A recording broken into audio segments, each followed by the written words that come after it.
오늘은 출애굽기 강의 12번째 시간으로서 홍해 도강과 그 위에 울려 퍼진 위대한 찬송가라는 제목으로 함께 말씀의 은혜를 나누기를 원합니다. 이스라엘 민족이 드디어 홍해를 건너는 시간이 되었습니다. 이스라엘 민족의 탈출의 여정 가운데 두 개 분수령이 있는데 하나는 유월절이고 하나는 홍해를 건너는 홍해 도강입니다. 도하라고도 얘기하죠. 물하에 써서 홍해 도하 또는 홍해 도강이라고 얘기를 하는데 강을 건넜다. 그래서 홍해 도강이라고도 얘기를 합니다만은 어쨌든 이 유월절과 그리고 홍해를 건넌 것이 이스라엘의 탈출의 가장 중요한 두 가지 분수령입니다. 첫 번째 유월절은 하나님의 심판으로부터의 벗어남이죠. 해방이요, 자유예요. 두 번째 이 홍해를 건넌 것은 애굽의 학정으로부터, 애굽의 압제와 폭력으로부터 자유함을 얻는, 그래서 완전한 해방은 두 가지가 나와야 되는 거죠.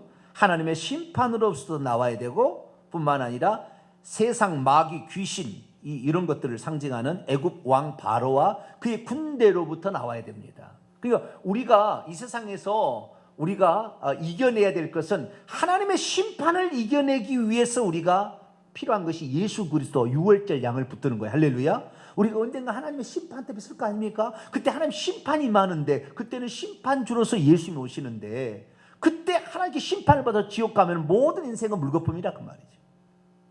그래서 하나님의 심판 때에 살아남을 수 있어야 되는데 이것이 바로 유월절 양을 통한 희생을 통한 헌신을 통한 유월절 양의 대속의 죽음을 통한 해방과 구원이고, 두 번째는 이제 홍해를 건너는 거잖아요. 홍해를 건너는 이것은 애굽의 학정, 압제, 종노릇 함에서부터 나와야 되는 거예요. 마귀의 종노릇, 귀신의 종노릇 하는 것부터 나와야 된다 그 말이죠. 이 두 가지가 우리가 결국에 천국에 들어가는, 여기에 홍해를 건넌 것이 사실은 천국에 들어가는 것으로 1차적으로 표현되어 있습니다. 왜? 이 홍해를 건너서 주의 기업의 산에 심으리이다. 주의 기업의 산은 신의 산을 가리키는 거예요. 나중에는 이제 요단강 건너가면은 거기가 예루살렘이 있는 시온산을 가리키지만 1차적으로는 신의 산입니다. 그래서 우리가 오늘 이 시간에는 이 두 가지 큰 분수령 가운데 두 번째 분수령 홍해 도강과 관련되어진 여러 가지 일들을 우리가 성경에 나와 있는 말씀을 통하여 우리가 깨닫는 귀한 시간이 되기를 원합니다. 자, 그러면 이스라엘 민족, 지난 시간에 우리는 뭘 배웠냐면은 유월절에 관한 이야기를 그 전 시간에 듣고, 지난 시간에는 구름 기둥과 불 기둥의 인도를 따라갔다라는 얘기를 들었습니다. 유월절을 통하여 나온 이스라엘 민족이 약 하루 만에 숫곳을 지나 에담 끝 광야까지 왔어요. 근데 이것이 이 블레셋 사람의 길로 바로 가지 아니하고 홍해 길로 돌려서 이렇게 했다고 했잖아요. 돌려서 가는데, 돌려서 빗살무늬 토기처럼 생긴 그 오늘날은 시나이 반도 있잖아요. 왼쪽에는 수에즈만이 있는 홍해고 오른쪽은 아카바만의 홍해인데 여기를 돌려서 이렇게 올라갔다 그 말이에요. 그 올라간 자리에서 에담 끝 광야, 에담 광야 끝이 보이죠. 이 미디안에서 에담 광야고 애굽에서 에담 광야가 시작되는 거죠. 이거는 미디안에서는 에담 광야 있다가 끝나는 것이고, 그 에담 끝 광야 거기까지 온 거예요. 그런데 하나님께서 다시 이스라엘 민족을 돌이켜 뒤로 돌려서 홍해, 아카바만의 홍해에 한 3분의 1 지점되는 누에이바라는 곳, 비하히롯이라고 우리 성경에 나오는데 오늘날은 누에이바라는 것은 모세가 물을 가른 곳이라는 그 나라 언어예요. 모세가 물을 가른 곳, 그 나라 그 옛날 고지도에 그렇게 써 있어요. 그래서 그 누에이바로 다시 들어가게 되는데 그 누에이바 들어가는 입구가 양쪽에 산이 있어요. 양쪽에 산이 있어가지고 이 골짜기들 사이로 들어가서 꼭 모래톱처럼 쫙 이렇게 펼쳐져 있습니다. 어마어마한 여기 거예요. 여기 모래톱처럼 쫙 펴져 있는, 여기 200만 명이 좁게 들어갈, 여기보다 훨씬 큰 공간이 거기 있는 거예요. 여기 이제 진을 치게 만들므로 말미암아 벌어진 사건들을 이제 우리가 경험하게 되는데, 그 에담 끝 광야에 있다가 그러면 왜 이스라엘 백성들 바로 아니 바로 시내산으로 미디안 땅으로 바로 가버리면 될 텐데 왜 거기에서 뒤로 돌아가지고 와가지고 그리 갔느냐? 그건 에담급 광야에서부터 드디어 하나님의 인도가 시작되는데 그것이 구름 기둥 불 기둥이다. 할렐루야. 에담급 광야까지는 뭘로 왔어요? 독수리 날개를 업어서 왔다고 출애굽기 19장 4절에 얘기합니다. 하나님께서 기적적으로 이스라엘 민족을 람세스로부터 이끌어내서 독수리 날개로 비틀거리는 자가 하나도 없다. 시편 105편 37절에 비틀거리는 자가 하나도 없도록 이렇게 와가지고 거기에 있다는 때 이제 하나님이 인도하시는데 구름 기둥 불 기둥이 구름 기둥 불 기둥 세 가지 의미라고 있죠. 하나님이 거기에 계신다. 임재. 그 다음에 하나님이 그를 지키신다. 보호. 하나님이 그들을 앞으로 인도하신다. 인도. 이 세 가지 임재와 지키심 그 다음에 인도 이 세 가지가 바로 구름기둥 불기둥의 기능이다라는 얘기를 지난주에 말씀을 드렸습니다. 그런데 그 구름기둥 불기둥이 모세가 인도한 게 아니에요. 이 광야 40년은 모세가 인도한 게 아니라고요. 누가 인도했다고요? 구름기둥과 불기둥이. 탈출은 뭐예요? 독수리 날개에서 하나님께서 하시더니 그 다음부터는 보이는 이스라엘 민족이 두려워할까 봐 우리를 지키시는 하나님이 저기에 계신다라고 구름기둥 불기둥으로 보여주셨다 그 말이죠. 그래서 이스라엘 민족은 거기만 따라가면 안전해. 어디에 물 200만 명 10명이 물이 없어도요 3일 만에 물 찾아서 물 없으면 죽는 거예요. 200만 명이 먹을 물이 얼마나 필요하겠습니까? 물론 가죽부대에다가 물을 담아갖고 하고 일정한 양식을 가지고 왔지만 나중에 다 떨어집니다. 다 떨어져요. 그래서 이 이스라엘 민족에 있어서 어디로 가야 될지를 모를 때 구름기둥 불기둥이 있는데 그 구름기둥 불기둥이 첫 번째 인도한 장소는 사면초가 죽을 수 있는 장소로 이걸 갔다는 거예요. 여러분 순종하시겠어요? 이리 가면 죽는다는 것이 뻔히 아는데 다시 뒤로 돌이켜서 도망가면 바다로 빠져 죽는 길밖에 없는데 그 앞에는 산들이 있고 골짜기는 애국 군대가 지키고 있고 양쪽에는 저 높은 산이 있어가지고 거기 올라가지도 못하는데 어디로 간다고 말이에요. 그런데 하나님은 그리 인도하신 뜻이 있다고 말이에요. 이게 뭐예요? 애국 군대를 없애버려서 이스라엘 민족을 참다운 자유인 노예인에서 자유인이 되게 만드시려고 하나님이 일부러 미끼로서 이스라엘 백성을 꼭 미끼처럼 그쪽에 가둬놓은 거예요. 그래야 애국 사람이 오니까. 그러니까 하나님의 지혜는요 상상을 초월하는 거예요.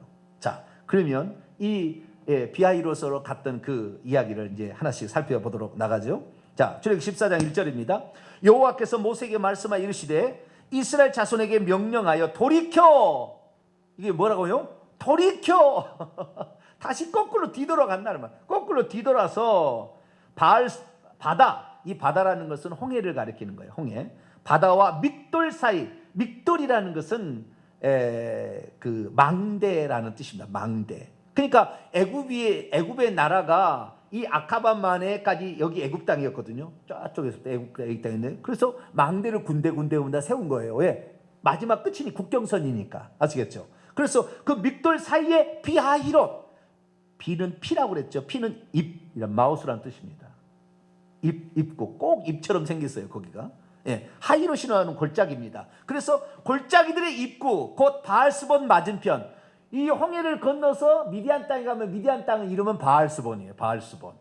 바알스본 맞은편에 있는 비하히롯. 여기 바닷가에 그 해변, 그 딱 바닷가가 있어요. 인공위성으로 찍어보면 다 있어요. 지금도 구글로 찾아보면 다 거기에 해변이 쫙 거기만 있어요. 해변이. 예, 이 모래톱이 있다고 말이에요. 거기에 장막을 치게 하라. 바로가 이스라엘 자손에게 대하여 말하되, 그러니까 이제 장막을 치게 하니까 그들이 말합니다. 그 이 땅에서 멀리 떠나라는 말은 히브리 원문을 보면은 헤매고 있어 그런 말입니다. 뭐라고요? 멀리 떠났다는 말이야. 헤매고 있어. 광야에 갇힌 바 되었다고 한다라는 전가를 들은 거예요. 바로가. 왜? 거꾸로 와가지고 일부러 어디에 나갈 수 없는 그 골짜기들의 입구 있잖아요. 그 입으로만 나갈 수 있는 그 입구를 차단해버리면 이거 완전히 끝나는 거잖아요. 그런데 그 골짜기들의 입구로 바로가 진격해 들어온다고 말해요. 그러니까 갇힌 바 돼. 거기에 있다고 하니까 때는 이때다. 이때 몰살시키자. 몰살시키자. 어떻게 몰살시킨 줄 아세요? 전차예요. 전차. 이 전차인데요. 이 전차 바퀴가 두 개의 바퀴가 있고 거기에 한 사람이 타건 두 사람이 타고 이럽니다. 그래서 두 사람이 보통 타는데 이 전차를 몰고 가는데 전차 바퀴 끝에가 톱니바퀴처럼 이렇게 나와 있어요. 그래서 이것이 돌돌돌돌 돌아가는 거예요. 그러니까 이 사람 둘이 타지 이 정도밖에 안 되는데 양쪽에서 톱날이 같은 것이 착 나와 있어가지고 돌돌돌 이렇게 가는 거예요. 그러니까 그냥 지나가 버리면 어떻게 해요? 사람이 썰려버리는 거예요. 썰려버리게 배가 잘라져 버리는 게. 사람이 썰려버리는 거예요. 그 가면서 막 이렇게 하니까 이렇게 하니까요. 그것으로 밀어버리겠다는 거예요. 싹. 거기다가 이들이 또 뭐요? 이 한 사람은 말을 몰고 한 사람은 칼로 치는 거예요. 그 앞에 사람을 막 옆에서 칼로 치는 거예요. 그들이 하는 얘기를 들어볼까요? 자, 15장 9절입니다. 15장 9절. 그들이 한 얘기가 나와 있어. 애국 군대가 하는 얘기가. 자, 15장 9절 읽습니다. 시작. 원수가 말하기를 내가 뒤쫓아 따라잡아 탈취물을 나누리라. 내가 그들로 말미암아 내 욕망을 채우리라. 내가 내 칼을 빼리니 내 손이 그들을 멸하리라. 탈취물, 우리가 그들이 내보낼 때 금은 폐물을 다 줬잖아요. 그것을 다시 찾아가겠다는 거예요. 그 다음에 우리가 저놈들을 내보냈는데 이 미친 우리 짓을 했는데 이제부터 저거 없애버려야 되겠다. 내 욕망을 채우리라. 내 칼을 빼리니 그들을 다 쳐서 죽여버리겠다 라는 그러한 자세를 가지고 자 어떻게 했느냐. 7절 14장 7절 보니까 바로가 그 병거를 자기의 병거를 갖추고 백성을 데려가는데 선발된 병거 600대, 이 600대가 바로 전차부대입니다. 그때 당시에 최고의 신무기입니다. 신무기. 이런 무기가 없어요. 애굽에 있어요. 그래서 이 솔로몬 왕도 애굽에서 이런 전차를 수입했다고 나와요. 성경에. 왜? 자기 나라 군사력을 높이기 위하여. 그래서 이 전차 600대, 최정예 부대 600대가 그냥 그 골짜기를 따라서 애굽에서 그냥 진격해 들어온 거예요. 그리고 애굽의 모든 병거, 다른 또 병거들도 이 최정예 부대 이거 말고 그냥 병거만 사람만 태우고 다니는 또 몰고 온 거예요. 엄청난 수가 거기에 오게 된 겁니다. 그러니까 애굽의 거의 모든 군대를 데리고 왔다고 봐야 되겠죠. 그래서 그렇게 데려옵니다. 왜요? 갇혔다고 하니까. 여러분, 우리가 지난번에 제가 그런 얘기를 했는데요. 이 하나님께서 말씀하신 모든 말씀들은 반드시 실행하세요. 할렐루야.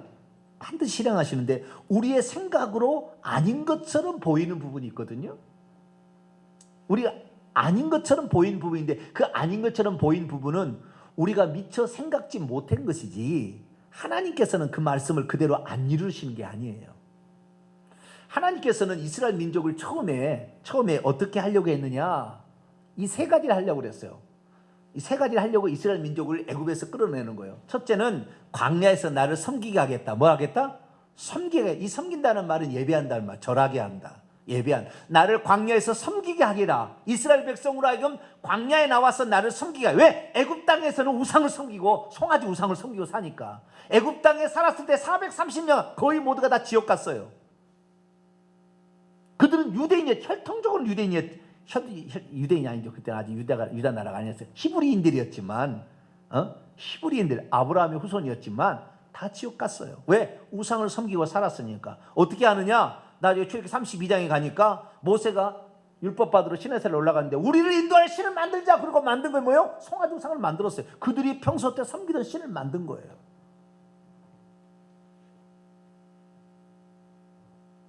왜 송아지 신이냐?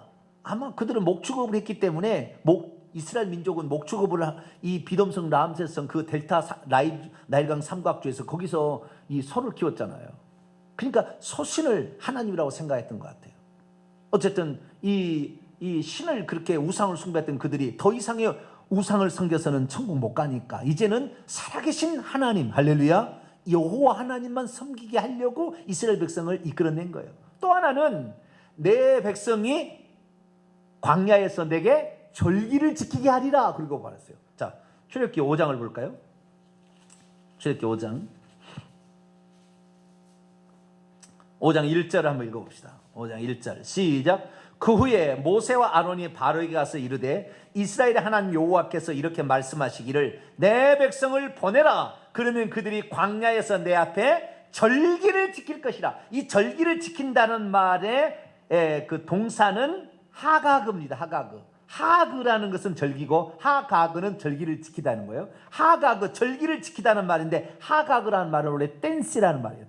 댄스. 춤을 춘다 그 말이에요. 원래 뜻이. 그래서 그들을 이 광야에서 내 앞에서, 내 얼굴 앞에서 그들이 춤을 추게 하리라. 하나님은 지금 시내산에 계시고요, 이스라엘 민족을 오라고 그랬잖아요. 그래서 모세가 시내산에 있을 때 여기서 네 백성을 끌고 여기까지 와라, 나를 여기서 섬기리라 그렇다고 말이에요. 그래서 섬길 장소는 시내산이에요.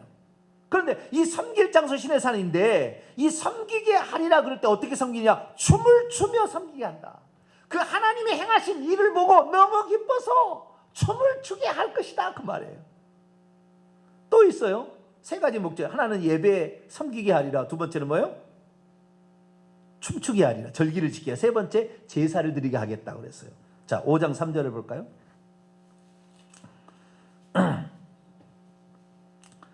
5장 3절 읽습니다. 시작.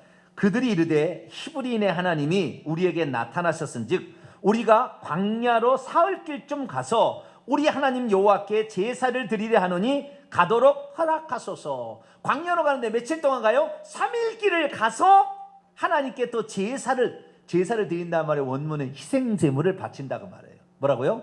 희생제물을 바친다. 이게 원문의 뜻이에요. 희생제물을 바치려 하노니 가도록 허락하소서. 그래서 이 이스라엘 민족이 애굽에서 탈출시켜서 하나님 뭐 하려고 탈출시켰느냐? 하나님을 섬기게, 우상을 섬기지 말고 하나님을 섬기도록 하기 위해서 애굽은 세상을 상징하고 바로는 마귀를, 세상인 건 마귀를 상징하잖아요. 세상과 마귀로부터 우리를 구출해서 예수 그리스도를 믿게 하는 것은 예수 그리스도 하나님만 섬기려고 하려고. 할렐루야. 그분이 하신 일을 보고 너무 기뻐서 춤추게 하려고. 그리고 뿐만 아니라 희생 제물을 바쳐서 그들이 죽어야 될 것이 희생 제물이 대신 죽음으로 죽음의 재앙에서 빠져나올 수 있도록. 그래서 또 희생 제물을 바치게 하려는데 나중에 보니까요, 이것이 희생 제물이 애국 군대예요. 희생 제물이 소와 양이 아니라 누구라고요? 애국 군대. 애국 군대가 빠져 죽은 것을 보고 이스라엘 민족이 춤을 추며 찬양하거든요. 자, 출애굽기 14장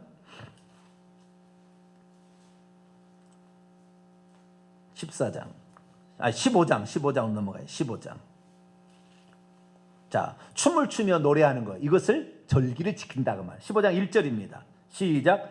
이때에 모세와 이스라엘 자손이 이 노래로 여호와께 노래하니 일렀을 때, 노래로 했다. 자, 시편 106편을 볼까요? 12절을 봅니다. 시편 106편 12절.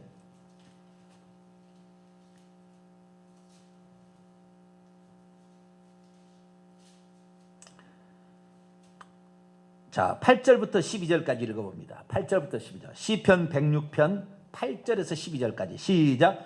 그러나 여호와께서는 자기 이름을 위하여 그들을 구원하셨으니 그의 큰 권능을 만인이 알게 하려 하심이로다. 이에 홍해를 꾸짖으시니 곧 마르니 그들을 인도하여 바다 건너기를 마치 광야를 지나감 같게 하사 그들을 그 미워하는 자의 손에서 구원하시며 그 원수의 손에서 구원하셨고 그들의 대적들은 물로 덮으심에 그들 중에서 하나도 살아남지 못하였도다. 이에 그들이 그의 말씀을 믿고 그를 찬양하는 노래를 불렀도다. 여기 잘 보세요.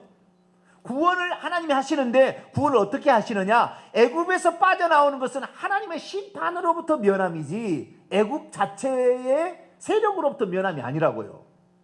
빠져나와도 여전히 종이요. 여전히 종이다 그 말이에요. 다시 가서 애굽을 섬겨야 된다 그 말이에요. 그런데 홍해를 건너므로 말미암아 애굽 군대를 죽여버리니까 자유민이 된 거예요. 그러니까 온전한 구원은 마귀로부터 탈출입니다. 아시겠죠? 그러니까 우리가 예수 그리스도를 믿어서 하나님의 심판으로부터 1차적 구원을 받았어도 죽을 때까지 마귀가 있는 이 세상을 탈출하기 전까지 온전한 구원이 아직 안 이루어진다 그 말이에요. 마귀를 없애버려야 돼요. 홍해에서 없애버려야 돼. 없애버려야 그것이 2차적 구원이 되고 이것이 완전한 구원인데, 언제까지 마귀가 계속 우리를 유혹하고 우리를 종노를 시키려고 하느냐? 우리 육체가 끝나기 전까지는 계속해서 이놈이 공격한다 그 말이에요. 그래서 하나님께서는 이 구원을 뭐예요?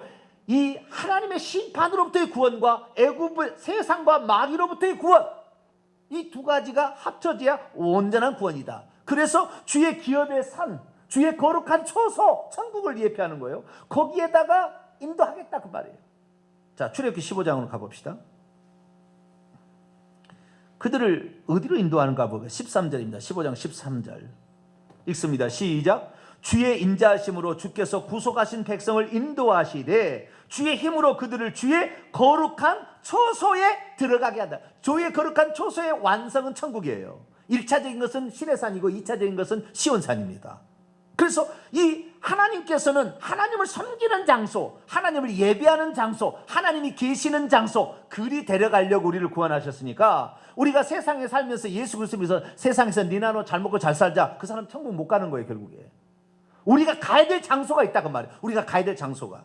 자, 17절에도 또 나와 있어요. 17절 15장 17절 읽습니다. 시작. 주께서 백성을 인도하사 그들을 주의 기업의 산에 심으려. 주의 기업, 주님이 유업으로 주실 산, 천국 가면 시온산인데 그 시온산에 요한계시록 14장을 보면 시온산에 이 짐승과 이름의 수를 이기고 벗어난 자들이 찬양하는 14만 4천 명의 찬양 소리가 있잖아요. 궁극적으로는 천국의 시온산이에요. 예루살렘에 성에 있는 시온산. 그런데 이 1차적으로는 시내산이고 2차는 예루살렘에 있는 시온산이죠.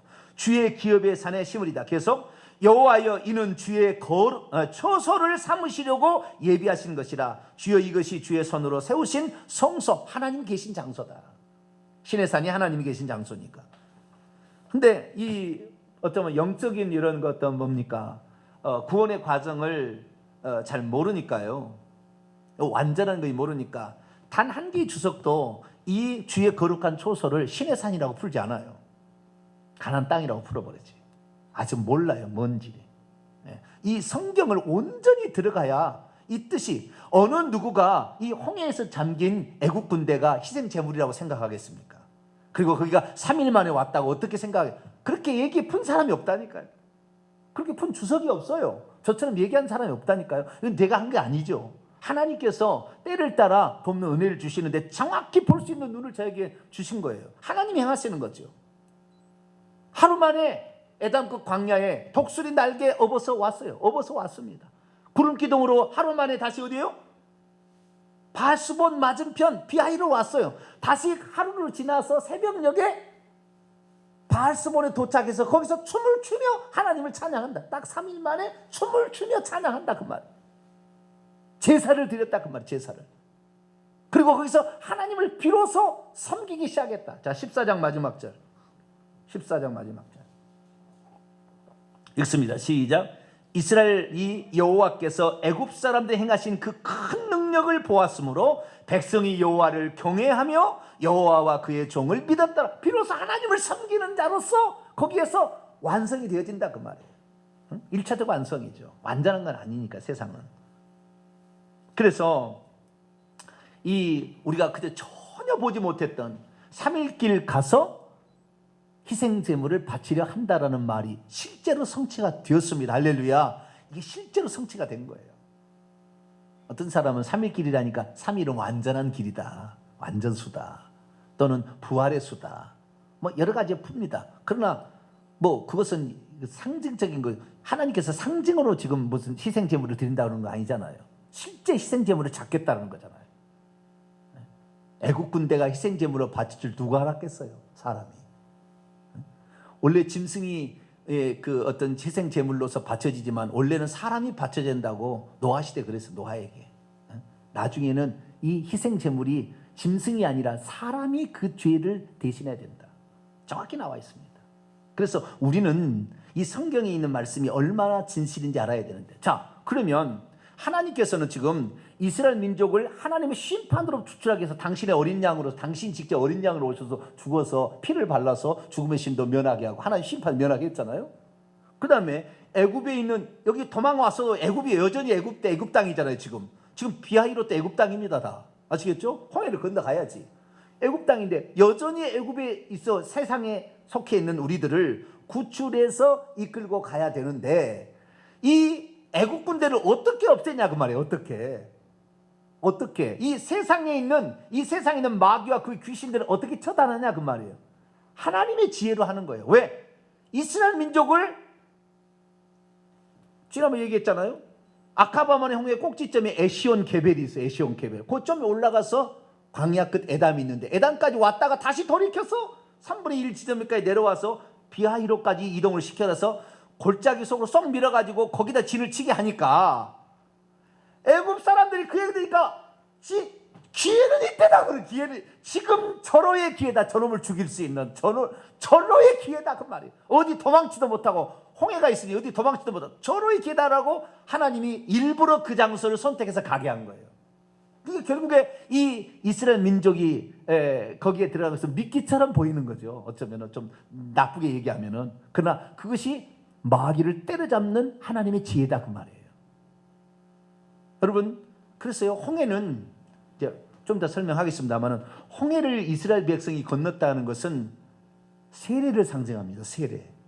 예수 그리스도를 믿고 얼마 후에 세례를 받듯이 믿고 세례를 받아서 옛사람을 수장시키고 새 사람으로 살 뿐만 아니라 세상으로부터 세상의 지배, 애굽 사람의 마귀의 지배로부터 떠나는 새 출발하는 것이 세례인데, 이 이스라엘 민족이 홍해를 걷는 것은 세례를 받은 것이라고 고린도전서 10장에 사도 바울이 풀어놨어요.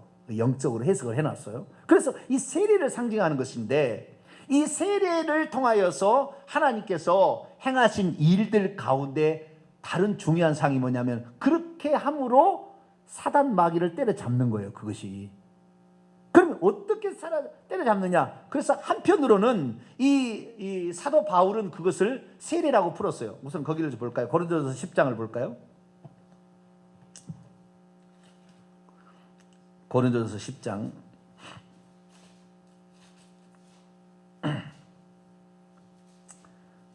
1절과 2절입니다.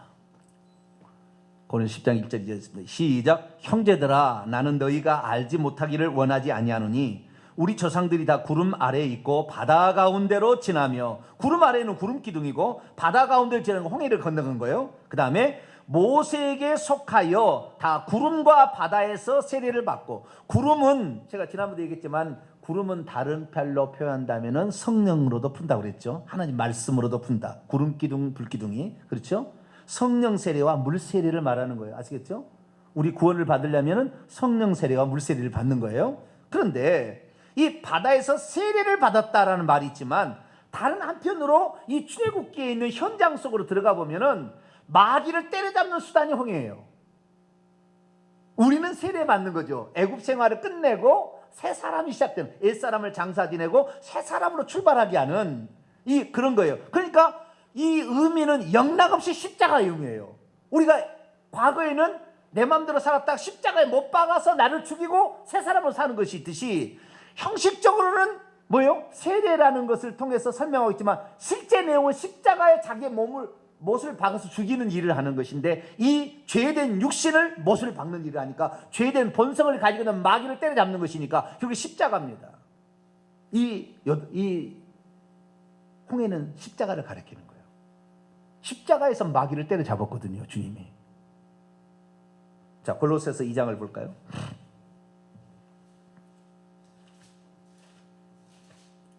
골로새서 2장. 세례란 말이 아주 중요한 말인데요. 세례란 말이 아주 중요한 말인데, 9절부터 우선 12절까지 우선 읽어봅시다. 9절부터 12절까지 시작. 그 안에는 신성의 모든 충만이 육체로 거하시고 너희도 그 안에서 충만하시니 그는 모든 통치자와 권세의 머리라. 통치자와 권세는 에베소 6장 12절에 하면은 악한 영들 거기서 표현하고 있는데, 천사들의 계급을 상징하는 겁니다. 높은 계급의 천사장들이에요. 천사장은 아니지만 높은 계급의 천사들이에요. 통치자들과 권세는 천사들의 머리라 그 말이에요. 예수님 누구라고요? 천사들의 머리다. 계속 또 그 안에서 너희가 손으로 하지 아니한 할례를 받았으니 곧 육의 몸을 벗는 것이요 그리스도의 할례라. 이 아브라함으로 시작한다면 이 세례는 할례를 받는 거예요. 육을 따라서 고추를 따라 하다가 이스마엘을 낳아서 하나님의 진노를 징계를 받아 13년 동안 하나님이 안 나타나잖아요. 육체를 따라갔기 때문에. 그래서 할례를 받음으로 99세에 나타나서 할례를 받아 이제는 너희가 육체의 본성을 따라가지 말고 내 말만 따라와라. 그 표시로 할례를 시키는 거잖아요. 그러니까 아브라함으로 치자면 할례고, 이스라엘 백성으로 치자면 모세의 홍해를 걷는 것이고, 우리 그리스도인이 치자면 세례를 받는 것이고, 영적으로는 십자가의 자신을 못 박는 것인데, 그 다음에 세례란 말의 의미를 설명해 줍니다. 12절, 너희가 세례로 그리스도와 함께 장사되고 또 죽은 자들 가운데서 그를 일으키신 하나님의 역사를 믿음으로 말미암아 그 안에서 함께 일으키심을 받아. 그게 홍해가, 세례란 말은 이 골로새 3장 12절에 나온 이 말씀을 그대로 말하. 옛사람 마귀, 예전에 누구의 압제를 받았다고요? 마귀, 사단, 애굽 왕의 지배를 받아서 그 말을 지배를 받았는데요. 심지어 좀 이따 보겠습니다. 오늘 출애굽 14장에 애굽 군대가 뒤쫓아오니까 우리를 매장지가 없어서 이 광야에서 죽이라냐, 우리가 나올 때 말했다. 어? 우리가 차라리 애굽 사람을 섬기는 것이 더 낫겠다 라고 얘기하지 않았느냐. 지옥 가는 거예요, 이런 사람들. 왜? 애굽을 섬기겠다고, 바로를 섬기겠다, 사탄을 섬기겠다, 거기에서 먹고 입고만 해주면 나는 거기 살겠다, 이런 썩어빠진 생각을 가지고 있는 사람들은 지옥 가는 거예요. 우리가 거기를 탈출해야 되는 거예요. 지금 이것이 바로 이 교회 생활이, 그걸 우리가 깨닫고 얼마나 애굽의 그런 음식을 버리고 하늘에 주신 만나 영적인 양식을 우리가 먹어야 하나님의 사람으로 조성이 되는 겁니다. 내가 어떤 음식을 먹느냐에 따라서 내가 조성되듯이 애굽의 음식을 계속 먹으면 애굽 사람 되는 거예요. 그래서 우리가 하나님 말씀을 먹는 것을 중요하게 여기는 것이고 이렇게 공부해야 되는 거예요. 어떤 신학교에서 여러분에게 지금 이렇게 지금 말씀을 들은 신학교가 거의 없어요. 얘기하지 않아요. 이런 얘기하지 않아요. 가서 보면 알아요. 가서 보면. 우리가 지금 우리 하나님께서 우리를 무엇을 위해서 우리가 지금 이 세상에서 탈출을 시키고 천국까지 데려가는데 우리가 지금 해야 될 일이 뭐냐는 것을 분명히 알려면 하나님께서는 과거에 다 그종 선작이 미리 보여주지 않고는 행하지 않는 것처럼 다 하나님께서 군데군데마다 예표들을 다 심어놓은 거예요. 그래서 이 세례라는 것은 우리의 옛사람을 장사 지내는 것인데, 천사와 정사와 뭐죠 아까 통치자들과 권세 이런 것들 있잖아요. 이런 천사들인데 이 일부가 타락했어요. 이것들도 하나님을 섬겨야 되는데 하나님을 섬기지 않겠다고 지가 머리 되겠다고 한나가 나온 놈이 루시퍼입니다. 그 루시퍼를 따라서 수많은 천사의 높은 계급이 있는 자들이 따라서 사탄을 쫓아간 거예요. 머리는 예수 그리스도인데 머리를 사탄 따라가니까 사탄을 상징하는 바로왕과 그의 군대, 지휘관들, 이건 통치자 권세들이요. 이것들을 쓸어버리는 것이 홍해예요, 홍해. 이것들을 없애버리는 것이. 그래서 그 다음에 이제 그렇게 나와요. 그 다음에 나와요. 이제 보겠습니다. 골로새서 자 보십시다. 14절부터 2장 14절부터 보면 13절부터 봅시다. 또 범죄와 육체의 무할례로 죽었던 너희를 하나님이 그와 함께 살리시고 우리의 모든 죄를 사하시며 우리를 거스르고 불리하게 한 법조문에 쓴 증서를 지우시고 제하여 버리사 십자가에 못 박으시고 통치자들과 권세자들을 무력화시켜 드러내어 구경거리로 삼으시고, 이게 지금 애굽의 군대들이 홍해에서 죽어가는 장면, 구경거리로 삼으시고 십자가로 그들을 이기셨다. 사실 말 이겁니다. 이거예요. 마귀가 어느 날 보니까 죄가 없는 인간이 하나 있는 거예요.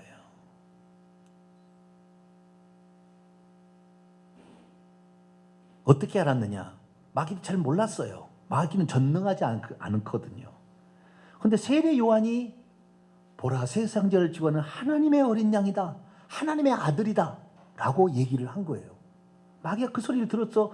마귀가 직접 듣지 않았지만 타락한 천사의 귀신이 들어서 마귀가 알려줬겠죠. 마귀가 그 소리 들었을 때, 하나님의 아들, 죄 없는, 그래서 세상 죄를 지고 가는, 그래서 저 존재가 누군가를 시험해 보기 시작한 거예요. 이것이 예수님이 40일 동안 금식할 때 성령에 이끌려 시험을 받을 때 마귀가 왔다고 하잖아요. 그래서 마귀가 시험하기 시작한 거예요. 예수님 누군지. 하나님은 아닌 것 같은데 사람도 긴 것 같기도 하고 하나님도 긴 것 같거든. 애매한 존재, 하나님의 아들. 그래서 시험 메시나 자기가 졌어요. 그런데 이 하나님으로부터 온 이분은 죄가 없는 유일한 분인데 이분이 속죄양으로 죽어버리면 자기의 운명도 끝난다는 걸 하니까 이 예수 그리스도 이것을 먼저 내가 처리해야 되겠다, 없애버려야 되겠다 생각을 한 거예요. 그래서 결국에 자기가 직접 하지 않냐고 사람을 선동하죠. 마귀는 안 보이니까 항상 영의 세계는 사람을 선동해서 대지상들, 서기관, 바리새인들, 사두개인들을 동원하고 그 유대인의 사내들인 공회를 동원하고 공회는 빌라도 로마 총독을 이용해서 군중들과 함께 합세해서 예수님 십자가에 못 박아 죽일 때 그때 십자가에 온갖 천사들이 타락한 천사들이 다 춤을 추며 광란에 춤을 추며 좋아했어요. 드디어 인류를 구하러 온 어떤 존재를 우리가 여기서 죽여서 없애게 되었구나. 좋아했어요. 그런데 죄가 있어야 죽이는데 죄가 없는 사람을 죽임으로 홍해가 결국에 자기들이 수장당하는 현장이 되어버려요. 십자가가. 그래서 구경거리로 오히려 주님께서 그들이 구경하러 왔다가 그들이 구경거리로 만들어버린 역사. 그런데 그거 어떻게 했냐? 그게 바로 예수님이 믿긴 거예요. 예수님 믿기라니까요. 예수님을 죽이려고 하는 사람인 듯 보이니까. 그래서 하나님께서 사람이 되신 이유는 우리 자신의 죄를 성량하기 위해 마귀를 멸하기 위한 수단으로 쓴 겁니다. 이것이 하나님의 고단수의 전략이에요. 사람이니까 죽일 수 있겠다. 그러나 그 죽임으로 자기의 권세가 사망과 음부 열쇠를 빼앗기는 일을 하게 된 거죠. 그래서 이 홍해는 다르게 표현하면 십자가인 거예요. 십자가. 그래서 십자가라는 것은 어쩌면 우리 짊어지고 한 것도 있지만 죽이는 장소라는 얘기예요. 죽이는 도구라니까요. 죽이는 도구. 한편에 또 다른 의미는. 그래서 우리가 그리스도 안에서 아름답게 생활하려면 여러분 자신을 교회 와서 늘 죽이게 되길 축원합니다. 죽었다고 선포를 하고 여러분의 생각과 감정과 의지와 분노와 잘못된 것을 날마다 죽여야 돼요. 이것을 죽이지 않고 여러분의 드세에서 자기 마음대로 말할 수 있다고 입 떴다고 자기 마음대로 말하고 어느 날은 한순간에 가는 거예요. 한순간에 갑니다. 하나님은 그대로 놔둬요. 지금은 구속의 사역 이후에는 가만히 놔둡니다. 한순간에 쳐버리는 거예요. 그래서 지금은 더 두렵고 떨림으로 하나님을 섬겨야 될 그런 시대. 구약 시대는 아직 구속이 완성되지 않았기 때문에 그리스도가 와서 속죄를 안 했기 때문에 범죄하면 즉시 징계를 내려가지고 깨닫게 했지만 지금은 그러지 않다니까요. 구속 사역이 완성돼 이미 징계를 받아버렸으니 예수님이 지금은 그런 징계가 안 나타나니까 자기 괜찮다고 생각하는데 그러다가 한순간에 가는 겁니다. 마귀가 이 이스라엘 민족이 그 안에 갇혀있다. 야! 저때 죽여야 된다! 딱 생각하고 딱 왔는데 그것이 마귀를 때려잡는 수단인지를 마귀는 몰랐죠. 바로를 때려잡는 수단인지를 바로가 몰랐던 거예요. 그래서 결국에 거기에서 바로의 군대는 끝남으로 마귀는 끝나는 거예요. 그러자 이제 접근해 왔지만 당장 죽이지 못하도록 구름기둥, 불기둥이 중간에 서 있었어요. 아시겠죠? 접근을 못하. 그게 이제 밤중입니다. 거의 밤중에 도착했어요. 그래서 불기둥이 가운데 서 있어서 못 들어오게 하고 하나님께서 이스라엘 민족은 원망하고 불평하고 난리가 법석을 했지요. 그러자 하나님께서 모세에게 네 손을 들어 지팡이로 손을 들어 바다를 가리키라. 그러면 바다가 갈라질 것이다. 드디어 딱 했더니 동풍이 불었어요. 동풍이 불었다는 것은 동쪽으로 바람이 부는 거예요. 그래서 서쪽에 있는 아카바만에서 저 미디안 쪽으로 애굽 지형에서 미디안 쪽으로 바람이 세찬 바람이 불었어요. 그래서 그 물을 가른 거예요. 나중에 벽이 되게 만들었습니다. 물을 벽이 되게. 계속 더 부니까 마른 땅이 말라졌어요. 계속 바람이 부니까 우리가 드라이 하듯이 계속 부니까 그러자 건너가게 했어요. 그래서 밤에 불을 켜고 이스라엘 민족이 다 건너갑니다. 새벽녘이 되어서 다 건너가게 되자 애국 군대도 가는 건데 이 이스라엘 민족이 앞으로 가니까 구름 기둥도 따라서 가니까 그러니까 애국 군대도 점점 오는 거죠. 새벽녘이 되어서 이스라엘 민족은 다 건너가고 불기둥이 거기 가니까 애국 군대도 들어가게 된 거예요. 자, 지금이다. 그래가지고 막 들어가는 찰나에 하나님께서 너무 빨리 이 뒤처진 이 사람들을 죽일 수 있으니까 애굽의 바퀴를 벗겨버렸어요. 극난하게 해가지고 막 빠지게 하고 말해가지고 애굽 바퀴가 지금도 있더라는 거예요. 론 와이어트가 1978년에 그 홍해를 들어가 보니까 지금도 18m 몇 미터 밑에 그 바퀴가 산호초에 덮어서 그대로 있는 거예요. 그 중에 바퀴가 지금도 대형발이 어디가 있는데 하나는 금으로 된 바퀴가 있어요. 금으로. 애굽 왕의 바퀴라고 추정이 됩니다. 다른 것은 금이 아니에요. 근데 그거 하나만 금이에요. 그 바퀴를 발견했어요.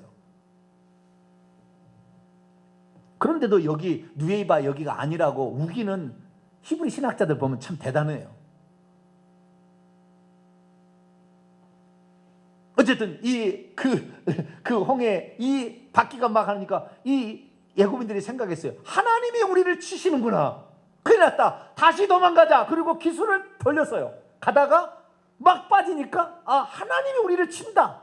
기술을 돌려서 다시 애굽 땅으로 향하는데 모세에게 말합니다. 모세야, 다시 손을 들어서 물이 합쳐지게 하라. 서풍이 불면서 그냥 물이 확 땡겨버려.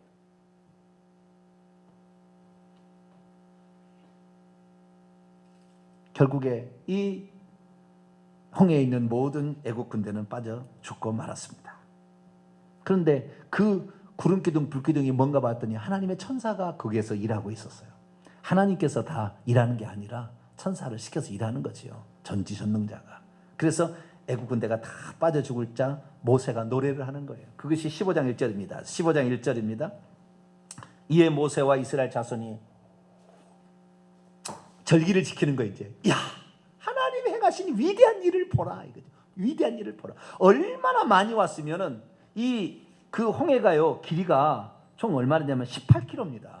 이 누에이바에서 바알수바 18km 되는 얼마나 많이 들어왔으면 애국 군대가 빠져 있는 것이 보였다고 합니다. 얼마나 많이. 병거 600승에다 모든 그 병마를 다 데리고 온 거 아니에요. 얼마나 많이 죽었으면. 그래서 이 빠져 죽은 것을 보았어요. 그것을 보면서 찬양을 하는데 그 찬양 노래소리를 봐요. 15장 2절로 3절까지 읽어봅시다. 시작. 내가 여호와를 찬송하리니 그는 높고 영화로우시며 말과 그 탄 자들을 바다에 던지셨음이로다. 여호와는 나의 힘이여 노래시며 나의 구원이시로다. 그는 나의 하나님이시니 내가 그를 찬송할 것이요 내 아버지의 하나님이시니 내가 그를 높이리로다. 여호와는 용사시니 여호와는 그의 이름이시로다 하면서 여호와를 찬양. 여호와는 그래서 3절 보니까 용사입니다. 뭐라고요? 용사이시다. 그는 하나님이시다. 내 조상, 아버지가 아니라 조상이라고 번역해야 됩니다. 내 조상의 하나님이시고 용사이신 그분을 찬양하자. 막 찬양하고 춤을 추며 찬양합니다. 춤을 추며 찬양해요. 그러면서 하나님에 대해서 또 얘기를 하는데 11절에 하나님에 관한 좋은 이야기를 하고 있습니다. 시작. 여호와여, 신들 중에 주와 같은 자가 누구리이까? 주와 같이 거룩함으로 영광스러우며 찬송할 만한 위엄이 있으며 기이한 일을 행하는 자가 누굽니까? 하나님이야말로 거룩한 영광스러운 찬송받으시기에 합당하신 분이라고 자연 반려적인 찬송이 나온 거예요. 할렐루야. 예배에 하나님을 섬기는 핵심은 찬송입니다. 여러분, 찬송을 정말로 주의 깊게 마음 다해서 정성으로 부를 수 있게 되기를 축원합니다. 주일날 예배에 뭐 설교 앞서서 무슨 떼우기 한 게 아니라 그 찬송 하나가 하나님을 가장 기쁘시게 하는 거라 그 말이에요. 찬송이 예배의 핵심이에요. 그분이 어떤 일을 하시고 누구신지를 찬송하는, 그분은 말과 그 탄자를 행하신 일을 선포하잖아요. 그분은 말과 그 탄자를 바다에 던지셨다. 그분이 하신 일을 찬양하고 그분만 거룩하고 존귀하시며 전능자고. 자, 6절 전능자가 나옵니다. 6절 시작. 여호와여, 주의 오른손의 권능으로 영광을 나타내시다. 여호와여, 주의 오른손이 원수를, 오른쪽 오른손, 이것은 하나님이 무슨 방향이 있겠습니까? 영이신데. 그러나 표현하는 거죠. 그분은 강한 자다, 전능자다, 승리자다 라는 걸 표현하는 거잖아요. 예수님의 보좌 오른편에 앉으셨다는 말이요, 그분이 승리하셨다, 모든 원수를 무찌르셨다, 그런 의미지 진짜 하나님 보좌 우편에 예수님 보좌가 있는 게 아니다 그 말이에요. 어떤 사람은 그래요. 이 애국 군대가 빠져 죽은 이 홍해는 갈대바다, 얌숲이로 돼 있어요. 얌숲. 얌숲은 갈대바다라는 말입니다. 그러니까 갈대바다, 저 비토호수 같은 아주 얇은 안개가 쭉 끼어 있는데 갈대바다를 지나갔다는 거예요. 갈대바다라고 나온지 볼까요? 자, 5절 봅니다. 5절 시작. 깊은 물이, 4절 끝에 오니까 지휘관들이 홍해에 빠졌는데 깊은 물이 그들을 덮었어요. 얼마나 깊은 물? 응? 깊은 물은 그 홍해를 재면은요, 홍해가 120m입니다. 홍해 건너간 자리가. 이 폭이 1.1에서 1.6km, 약 1km에서 1.5km 정도 되는 이 폭으로 건너가게 된 건데, 이것만 120m의 수심입니다. 그런데 북쪽의 수심은 600에서 900m고 남쪽의 수심 더 깊어요. 1500m 수심입니다. 갑자기 뚝 떨어져서 낭떠러지처럼 돼 있고, 그 누에이바 그 앞만 지금도 위성으로 찍어보면은 파랗게 안 나오고 조금 더 부드럽게 나오는 거예요. 왜? 깊이가 안 깊어요. 거기만 다 하나님 만들어 놓은 거예요. 그 만세전부터 만들어지지 않았나 싶어요. 그 자리를 건너가는데 거기 깊은 120m입니다. 그래도 깊은 물. 거기를 건너 무슨 여기 무릎 찬 데를 건너갔다로 이런 속임. 그러니까 그랬다잖아요. 응? 이스라엘 민족은 그 갈대바타, 안개가 자욱한 갈대바타를 무릎 정도 높이의 이 물을 건너갔다니까. 선생님 그랬다는 거예요. 왜? 전차는 어떻게 빠졌어요? 애국군대는 어때서 죽었어요? 그 물에다가 코를 박고 죽었나요? 그랬다잖아요. 그러니까 모르겠다. 120m 얼마나 높습니까, 여러분?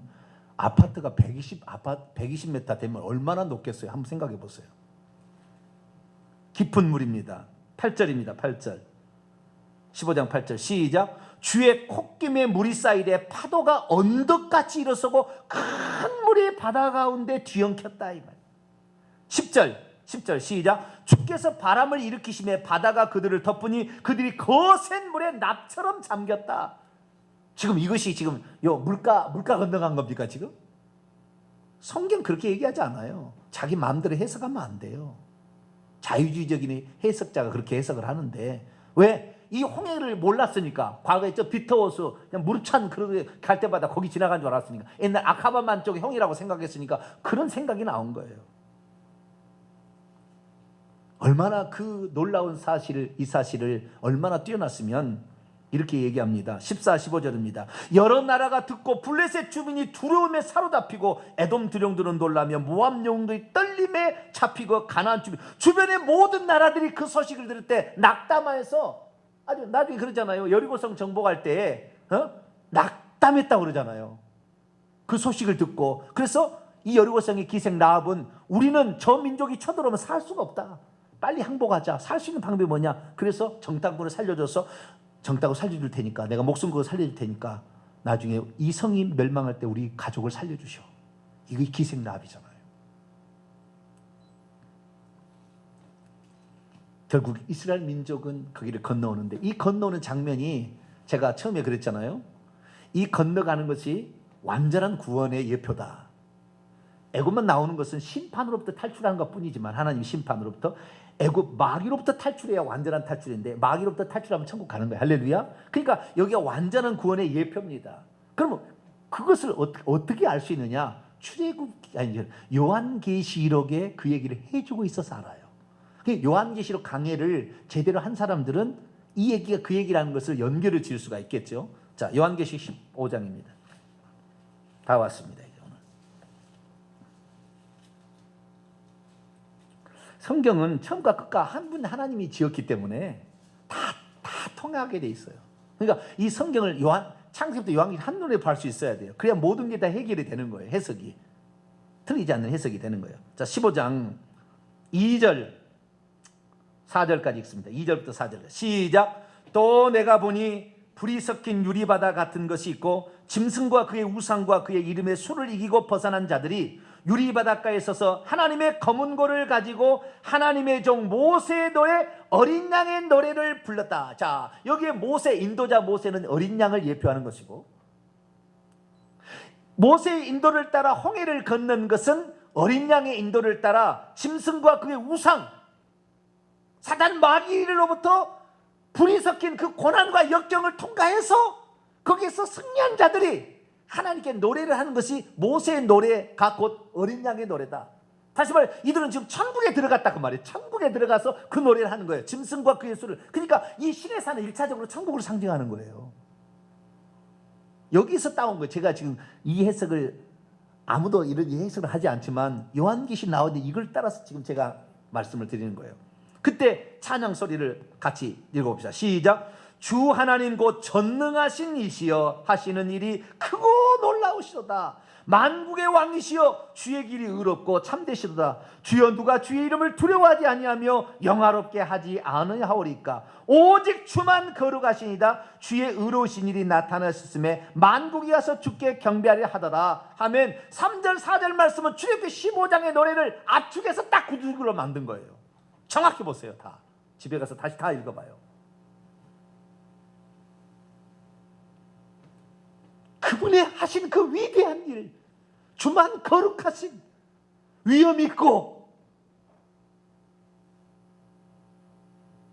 전능하신 그분만이 하실 수 있잖아요. 홍해를 어떻게 갈라요? 그분을 찬양하는. 우리가 그래서 우리가 천국 가면요, 내가 잘했다는 자랑하는 사람 아무도 없어요. 오직 주님 때문에.